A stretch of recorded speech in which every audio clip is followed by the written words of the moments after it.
एक छोटे से गांव में, जो हरी भरी पहाड़ियों के बीच बसा हुआ था, एक साधारण किसान रमेश रहता था। उसकी जिंदगी सरल थी, मौसमों के अनुसार और खेतों की मेहनत के साथ चलती थी। कड़ी मेहनत के बावजूद रमेश की फसलें बहुत कम होती थीं और वह अक्सर अपने गुजारे के लिए संघर्ष करता था। एक दिन अपने खेत की जुताई करते समय रमेश को एक दबा हुआ संदूक मिला। बड़ी मेहनत से उसने उसे निकाला और जब ढक्कन खोला तो उसमें सोने के सिक्के और कीमती रत्न भरे हुए थे।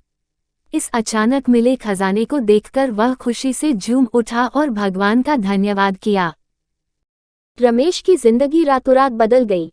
उसने और जमीन खरीदी, मजदूर रखे और उसका खेत फलने फूलने लगा। वह गांव के सबसे धनी व्यक्तियों में से एक बन गया।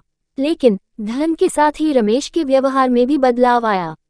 वह घमंडी हो गया और अपने गांव वालों को नीचा दिखाने लगा, अपनी विनम्र शुरुआत को भूल गया। साल बीतते गए और रमेश की किस्मत ने फिर से करवट ली। गांव में एक भयंकर सूखा पड़ा, जिसने फसलों को सूखा दिया और कुएं सुखा दिए। अपनी संपत्ति के बावजूद रमेश प्रकृति के प्रकोप को रोक नहीं सका। उसके खेत बंजर हो गए और उसकी दौलत धीरे धीरे खत्म होने लगी, क्योंकि वह अपनी शाही जीवन शैली को बनाए रखने की कोशिश कर रहा था। एक शाम अपने अबुजार महल में बैठे हुए रमेश ने किस्मत की अनिश्चितता को समझा।